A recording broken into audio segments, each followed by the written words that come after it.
jam hiramon bandiraɓe sehlaɓe heɗotoɓe radio Juin hande ko ñalawma altine haɗu ko jeenayi lewru juin hitande ujunnaji ɗiɗi nogas joyyi en gatti kadi o adden ɗon habaruji moon e ɗemgal Pulaar ɗum noon titruji meɗen mawɗi guiɗorɗen ko toon to États-Unis toon to Los Angeles walla toon to Californie fitina hakkude gouvernement fédéral e gouvernement local nene ɓeydo mawnude oɗo saaha yalti ñalawma hono kanko Donald Trump o yamiri kadi hankkadi ken wona temedde jeeɗiɗo militaire goɗɗo kadi yo ɓeydo toon to Californie ko yalti kadi ñalawma hono kanko Donald Trump kadi e nder tunnade kadi konngol kanko gouverneur Newsom wi wonde ko Donald Trump ene wayno ko windi yo joni wi wonde ko kañum horum ne foti nanngudemo kanko gouverneur gonɗo toon to Californie e wiide makko ɗum ɗo kadi ko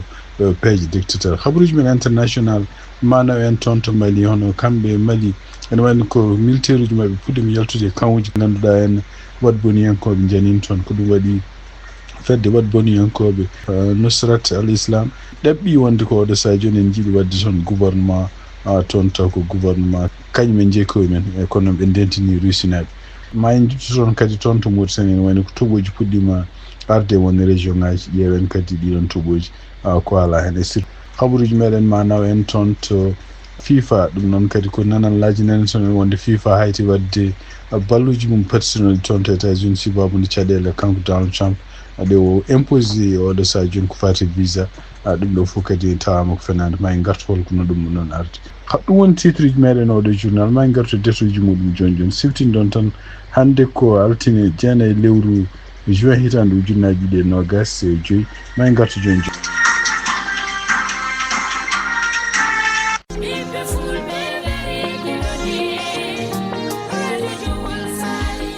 Radio Jowol Sare International dole lingu gondia kono dole Radio Jowol Sare ko hettuyankoɓe mum Amérique, Asie, Océanie, Europe, Afrique no keɗo Radio Jowol Sare International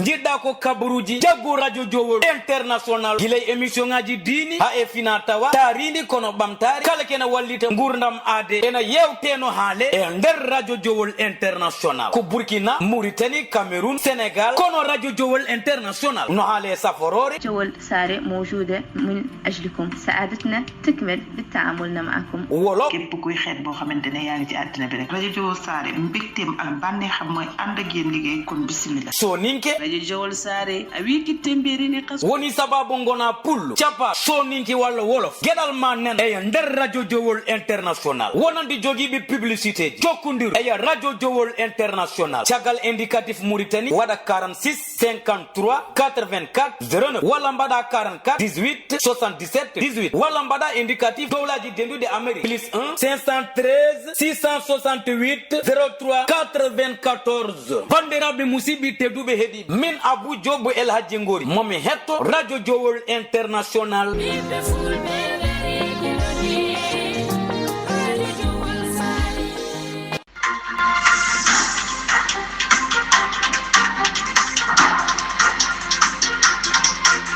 bandiraɓe sehlaɓe heɗotoɓe radio Jowol Sare jam hiira moon bandiraɓe sehlaɓe heɗotoɓe radio Jowol Sare no mbiɗen e gardinti titre uji meɗen ni toon to Californie en woni ko caɗele nan continue toon wadde hande ɗum noon wayno oɗo saha joni ko dikkodiral hakkude kanko Donald Trump gouvernement makko e gouvernement mo local mo Californie hono kanko gouverneur Newsom e nder ɓataki mo windi e ñalawma e ɗum noon kay page makko ex o wi wonde ko président mo États-Unis ene wayno yamiri ko ɓooyani ko tan hono gonɗo gouverneur jooɗiɗo e laamu muɗum yo nangue e ɗum ɗo fof kadi ko ñalawma mawɗo wonande ko meeɗani yeede ko hunde kadi nde meeɗani yiyede Amérique ɗum ɗon kadi o wi wonde ko ewayno kanko gouverneur Newsom o wi wonde ko o wi wonde o wondaka so yiɗi gona démocrate so yiɗi gona républicain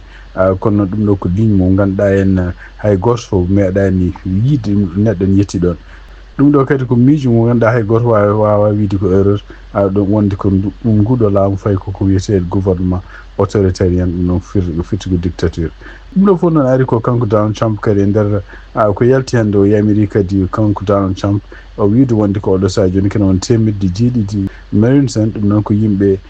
fewnitaɓe walla heblaɓe ko fate ene ɗeɗo caɗele wiide mabɓe pour dartinde seppoji baɗi ni anne kadi nangude yimɓe ɓe ganduɗa en taw ko anni men ko bonnude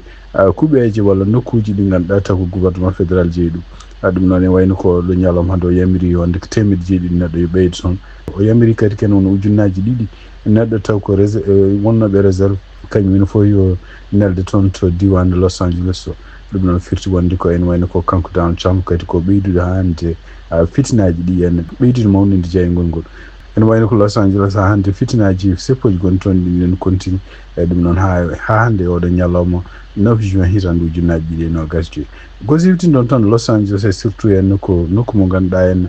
kamɓe gouvernement local gonɗo toon ene wayno ko haysindo ngoɗo wuuro woni kadi koye frontiére ene wayno ko kamɓe gouvernement local gontoon eɓe jogui balle ɗe ɓe mbaɗanta yimɓe ɓe ganduɗa ngala kayitaji ko ɗum woni gouvernement makko kanko Donald Trump e kañum worum e yimɓe wonɓe nangi ɓe an mbiyata oɗo nokku ko nokku fawru wonande yimɓe ɓe ngala kayitaji ko ɗum waɗi donc kamɓe immigration liggotoɓe ɗum muɗum e keewi toon doole ɗum addi fitinaji ɗi hen ko wawi wonde fof ene wayno ko kanko Donald Trump e nder haaluji ɗi o haali o ko sibabude yiideɓe wonde ko menace uji ne mbaɗa contre yimɓe fonctionnaire uji fédéraux gouvernement fédéral contre bâtiment ji gouvernement fédéral ɗum noon ko guila e kasoji ha e nokkuji ɗi ganduɗa immigration liggoto ene wayno oɗo saha joni temedde jeeɗiɗi marines taw ko yimɓe wonɓe actif mbiyama oɗo saha joni ma nelde toon to Los Angeles pour wallude rende fonctionnaire uji fédéraux ji e building aji e kuuɓeji gonɗo toon to ko gouvernement fédéral jeeyi ɗum kadi ko haali ɗum ko neɗɗo goto liggotoɗo gouvernement makko kanko Donald Trump mo jaɓani haalde inde muɗum donc ɗum firti wonde ko oɗo saha joni ene wayno ko kanko kala ɗum o adano o wino ko temedde joyyi kono watti ɗum ko temedde jeeɗiɗi ko wawi wonde fof noon kanko gouverneur mo Californie Gavin Newsom e nder kadi ko e nder kadi kalmisagol ngol ɓe mbaɗi toon to justice ɓe mbi wonde ko Donald Trump e gouvernement ɗum ko kañum hoore mum ɓeydi mawnide jeygol fitinaji gonɗi toon ɗi nde kañum hoore mum neldi yimɓe ɓe ganduɗa dediɓe taw ne mbaɗa gueɗe ɗe ganduɗa lundiɗe lawol surtout yenne neddude ko wiyete garde national toon to Californie ko andata noon kanko Donald Trump so tawi o wiide makko wi wonde so tawi ɓe mbaɗano ɗum ene wayno ko Los Angeles oɗo saha joni tawanno momtanoma e kartal États-Unis ɗum kadi ko kanko Donald Trump windi ɗum e nder média makko social biyete Truth Social omon continue hande toon je hono gouverneur Gavin Newsom e kadi maire mo Los Angeles biyete Karen Bass o wi wonde ko ɓeɗo ko yimɓe ɓe mbawa wadde liggueji mumen o wi donc ene wayno ko e wiide makko kanko Donald Trump ɓeɗo ɗiɗi cuɓi ko semtande Amérique naaɓe semtande Californie naaɓe wiide wonde ko ene wayno ko ɓe cohlano ballal gouvernement fédéral par ce que yimɓe seppoɓe toon ɓe ko seppoɓe taw ko seppoɓe ngalda e fitin o continue kanko Donald Trump wi wonde ko hono gouverneur Newsom ligguey mo waɗata ko ligguey mo moƴƴani donc caggal muɗum ene wayno koye ñalawma hono kanko biyete Tom Homan e nder kadi konngol ɗiɗi o haalde CNN o namdama o wiyama wonde par ce que Donald Trump haali hen wi wonde ko sinde ko kañum wonnoma tawanno nangi gouverneur mo Californie nangi kadi maire mo Los Angeles kanko Tom Homan o wi wonde ko ɓeɗo no ala taw ko yii ko mbaɗi ken foti nanguede kono o rentini o wi ko kala bawɗo wonde suyɗi wonde gouverneur suyɗi wona maire so tawi dartini walla yiyama ne waɗa gueɗe ɗe ganduɗa hen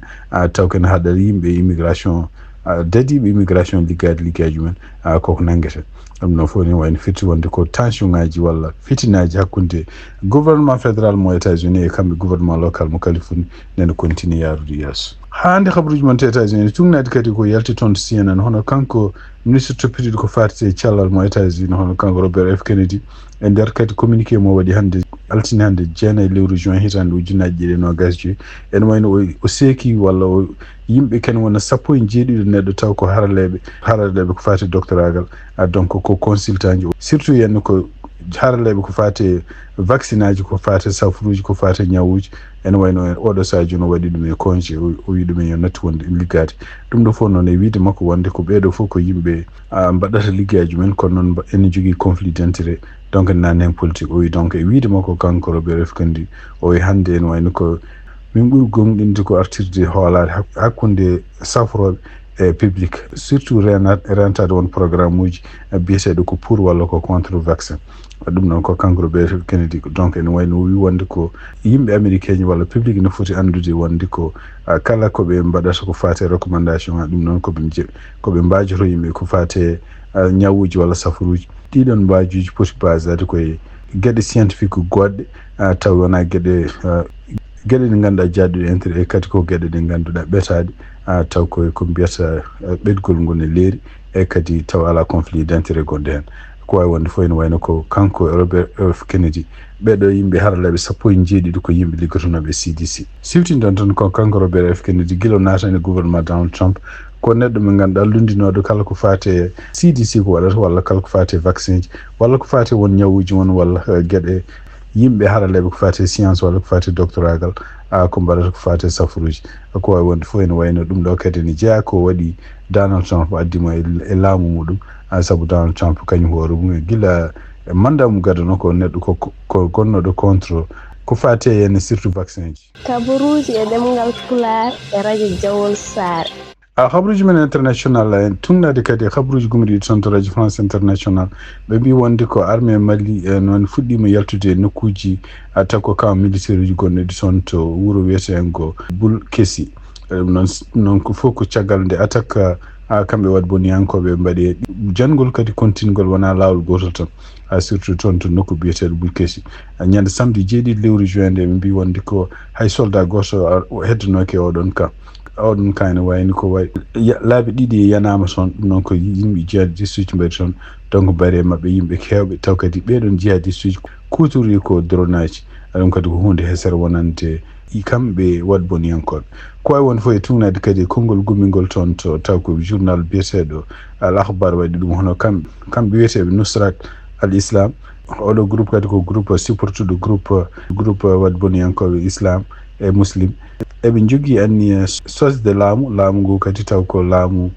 dewgu lawol e ko laamu kadi dewgu kadi e deftere Allah e sunna nelaɗo sallallahu alaihi wasallam e wiide mabɓe kadi ɓe mbi wonde ko ɗum ɓe jiiɗi wadde ɗum ko tonto Mali e mbawi kadi ɓe mbi kadi eɓe dentina yimɓe wonɓe oɗon région fof e surtout yenne ɗiɗon tribaji gonɗi toon walla leƴƴi gonɗi toon ɗi en ko yo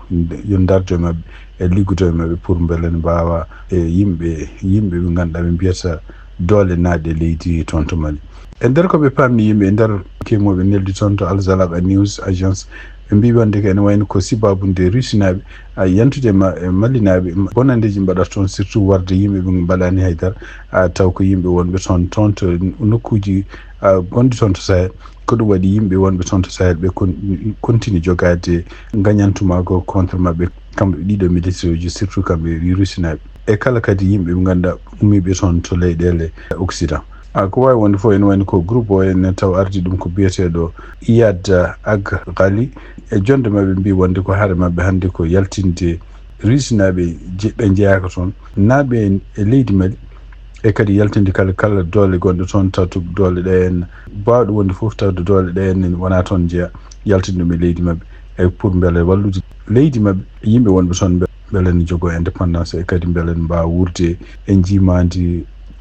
kuuli islam ko ɗum waɗi kamɓe rusinaɓe jaabugol oɗo communiqué mbi wonde ko ene wayno ko yaltude troupe walla yimɓe wiyeteɓe Wagner en toon to Mali ɗum ɗo fof ko caggal de contrat mabɓe hesi ko ɓe mbi ɓe mbawi hawde haareji kewɗi koɓe goni toon ko e ballodira armée Mali ko yaltiniɓe wona sibabude wona ronkudeɓe dartade ɓeɗo waɗi boni hen koɓe ɓe kaali ɓe mbimɓe ko kamɓe kawi toon to guurel biyeteɗo Bandiagara Ganfato Saware ɗum ɗo fof ɓe mbi kadi e nokkuji takkiɗi toon to Jabili to Nampala toon to Morga e ɗum noon kadi ɗum ko e machine ɓe mbawi kadi hawde toon to Humbri ɓe hawri hawde toon to Duensa Gossi e nokkuji kadi takkiɗi toon to Arbinda ɓe mbawi kadi hawde toon to Takinten e to wiyete Amsa Guettan ɗum fof koye région ngaji gonɗi toon to Kidal ko wawi wonde fof e aljuma ɓenni ɗo hono kamɓe groupe Wagner ɓe kaali ɓe mbi wonde ko mission mabɓe toon to Mali gasi ene wayno komaɓe yaltinoɓe yimɓe mabɓe ɗo e duuɓi 3 garoji ɗi yimɓe mabɓe wonnoɓe toon to Mali foof ma jaltu leydi ndi donc vidéo postaɗo toon hono kamɓe groupe Wagner en ɓe mbi ɓe mbawi ilminde koɓe mbaddata e malnaɓe ko ken wona ujunnaji taw ko yimɓe wat boniyankoɓe ɗum noon koye guure ko wayno Gao ko wayno Timbuktu ko wayno Anefis Kidal oɗo communiqué mo ganduɗa ɓe oɗo groupe supportude wat boniyankoɓe ko haali ko wi wonde ko waɗo sadio ɓe goni koye wadde gouvernement mabɓe kamɓe ɓeɗo wiyeteɓe Nusrat al Islam ɗum noon ko yimɓe supportuɓe wono kamɓe ɓeeɗo groupe wadboniyankoɓe haɓeteɓe toon to Mali habaruji men hande international toon to Mauritanie tungnade kadi e ko communiqué gummiɗo toon to journal ene Mauritanie lan ɗum noon ko rimnaw ene wayno ko en fedde toppitiɓe ko fate département ministére de l'intérieur décentralisation et local développement e kaaliɓe mbi wonde ko tuɓoji puɗɗima wadde toon to Mauritanie ɗum noon ko e nder balɗe ɗiɗi ɓennuɗe ɓe mbi wonde ene wayno ko toon to wuro wiyetengo a Nailiyat ɓe mbi wonde ko 10 millimétre toɓi toon toɓoji ɓuuri mawnude ko toon to Saraji Gaabu ɗum noon wuro wiyetengo Wadi Alnage waɗi kadi 50 millimétre donc diwanuji kadi ko wayno Kankosa Lawinet alla Bayda kañum waɗi 20 millimétre ko jiida ɗum ene wayno ko nguleki hande no continue hewde toon to Mauritanie e ko faama ene wayno ko gure ɓurɗo wulde hande ko toon to Kankosa waɗi donc kanko sa ɓuri wulde hande wonande toon ko yalta toon to Mauritanie waɗi 33 degré toon to ɓuri ɓuɓde hande ne wayno ko toon to Rosso woni ko 24 degré ɗum noon toon to Rosso ko 24 degré toon ɓuri ɓuɓde hande Mauritanie hande tungnade service météo mo Mauritanie habaruji men international cekkitorɗen koko fati FIFA tungnade kadi ko yaltannoɗe ɗo balɗe fof hono journaux ji kewɗi jaltinino wiide wonde ko kamɓe fédération international de football calendrier moɓe joguino hen pour rencontre uji baɗoji e hitande ujunnaji 2026 surtout yen taw ko États-Unis kamɓe Mexico e Canada pour nede wadde no wayno sibabu nde caɗele oɗo sa joni yimɓe hewɓe jogui ko fate no pournade États-Unis ene wayno États-Unis elinama ɗum noon kamɓe FIFA ɓe elmini ɗum ɗo fof yalti koye nder ko haalatano e TikTok e nder donc daroɗo mois de juin hono TikTok kañum hoore mum wawino addude vidéo goto vidéo en haala hen wonde ko FIFA wi wonde ko oɗo sa joni kañum hoore mum yamirta hono kamɓe États-Unis yoɓe jaɓɓo coupe du monde baɗo e hitande ujunnaji 2026 ene wayno vidéo kadi haalino oɗo vidéo nde yaltinde ene woni kene wona million e feccere ɗum wawino yebde ɗum caggal muɗum kadi ne wayno ko kanko kaalowo yonno ko wonde ko FIFA felliti wi wonde ko coupe du monde poɗɗon wadde hitande ujunnaji 2026 jogorano wadde États-Unis donc match uji poɗɗinoɗe waddede ga États-Unis fof ene wayno ɗo jogoro fettoyede ko toon to Mexique caggal muɗum kadi yimɓe hewɓe hutortoɓe surtout en nder ko mbiyata médias sociaux ji ko wayno Blueski ko wayno Facebook ko wayno Instagram Thread ko wayno kadi TikTok kañum hoore mum walla même hay X continue ne lollinde ɗiɗon habaruji wonde ko États-Unis ne wayno barama kono caggal muɗum en wayno ko galleji janiyankoji ko wayno Bing ko wayno DuckDuckGo ko wayno Google e Yahoo Associated Press CNN Fox News e Washington Post finalement kañum en koye min mbi wonde ko ɗiɗo habaruji postaɗe ɗiɗo galleji janiyanko walla médias sociaux ji en wayno ko ndek wona gonga ɗum noon e wayno ko caggal muɗum en wayno ko ɓe mbawino jokkodirde groupe goto biyeteɗo snap noon kañum hoore mum ko groupe walla ko galle janiyankoɓe joguiɗo hattan wawde kala ko fate habaruji godani sa yi toon aɗa wawi yitude wonde ɗiɗon habaruji gona gonga donc caggal nde ɓeɗon snap wawi kañum hoore mum jokkodirde FIFA surtout nokkuji FIFA joguiɗo médiaji relation ngaji hakkude kono mumen e médias sociaux ji ɓe mbawi famnede wonde ko habaruji kalateɗe surtout yen ko fate coupe du monde waɗata toon to États-Unis wona gonga en wayno ko wawi won fof kamɓe FIFA wayno ko ɓe confirmé ɓe mbi wonde ko ala foof to kabaruji gummiri e mabɓe wonde ne wayno ko États-Unis ittama e leyɗele ɗe ganduɗa en to football ne foti joué toon ɗum ɗo fof ko habaruji ɗi ganduɗa henne kamɓe FIFA ɓe dokki ɗum wonde ɗum ɗo fof ene wayno ko ala foof to haala hen kamɓe FIFA hen ɓe mbi wonde ko États-Unis jaɓɓota coupe du monde hitande ujunnaji 2026 hay match uji baɗanoji ɗo e États-Unis ɗi ene wonde kayite wadde ɗo mbaɗata ko Mexico walla Canada ɗum ɗo donc ko infox ko habaruji ɗi godani bandiraɓe sehlaɓe heɗotoɓe radio Diow Sar habaruji moɗon ɗemgal Pulaar e oɗo ñalawma altine jeenayi lewru juin hitande ujunnaji 2026 gasi halaɗe ɗum noon ma gartu janggo so Allah jaaɓi kadi addan ɗon habaruji moɗon ɗemgal Pulaar on jarama yen mbal jaam